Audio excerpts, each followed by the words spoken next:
तुम्हें चोर लूट ना पावे।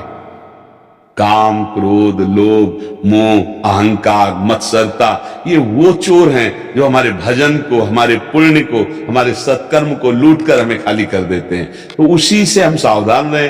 अभिमान भरे कोई अपने अनुभव न बोले, हमारे कोई ऐसे आचरणों में त्रुटि न हो, तो भगवान मिल ही जाएंगे। हम तो भगवान के अंश हैं, वो तो मिलने के लिए ही हमें मानव दे, मिलने के लिए ही हमें साधु समागम दिया है। अगर प्रभु कृपा ना करते तो संत समागम नहीं मिल सकता, ध्यान रखना।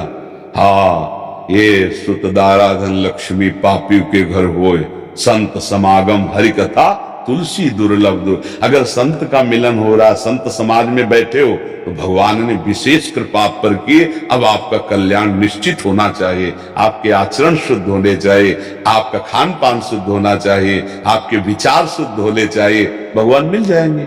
भगवान कहीं दूर नहीं, छाती में बैठे, यही हृदय मंदिर में बैठे। बस आप ठीक से चलो, मिलना चाहो तो यही मिल जाएंगे, कहीं दूर थोड़ी जाना पड़ेगा जी। और जब हम अपने आराध्य देव की दास्ता करते हैं, सेवा करते हैं, तो प्रीति प्रकट होने लगती है। और जब प्रीति परिपक्व हो जाती है तब दास्ता सिद्ध हो जाती है। दास्ता सिद्ध होना, स्वामी को आज्ञा नहीं करनी पड़ेगी। स्वामी के मन में जो चल रहा, सेवक के मन में आ जाएगा। समझ रहे?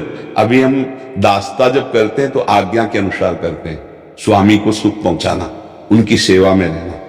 फिर जब दास्ता में प्रीति उत्पन्न होती है तो हमारी दास्ता सिद्ध हो जाती है। मन मन की रुचि जान नेह विधि अनुसरे।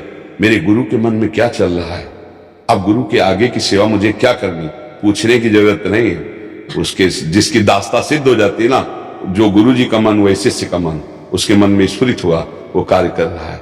आज्ञा की जरूरत नहीं, पूछने की जरूरत नहीं। गुरु और शिष्य दोनों समान हो गए, स्वामी और सेवक दोनों समान हो गए। दास्ता सिद्ध होने पर वो सेवा भाव, उसको पूछना नहीं पड़ता, जानना नहीं पड़ता। अभी प्रारंभ में दास्ता होती है आज्ञा के अनुसार चलना।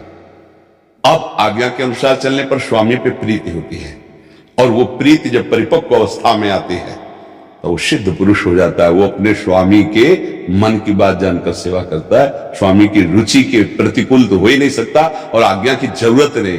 जो स्वामी के मन में स्फुरित हुआ वो सेवक ने कर दिया।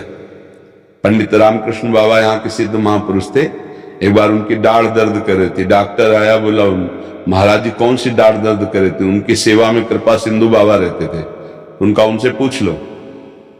उन्होंने अपनी दाढ़ ऐसे देखी और उनका दाहिनी तरफ की दाढ़ दर्द कर रही, दाहिनी तरफ की तीसरी दाढ़ में। जाओ बाबा की, तो सब आश्चर्यचकित हो गए, दाढ़ दर्द बाबा की कर रही और ये यहाँ की बता रहे हैं। क्यों? तन्मयता था। माँ बाबा की सेवा में इतनी तन्मयता थी कि बाबा की पीड़ा उनकी पीड़ा, बाबा का सुख खुद का सुख। समझ रहे ना? स्वामी की स्थिति ही सेवक के हृदय में प्रकाशित हो जाती है।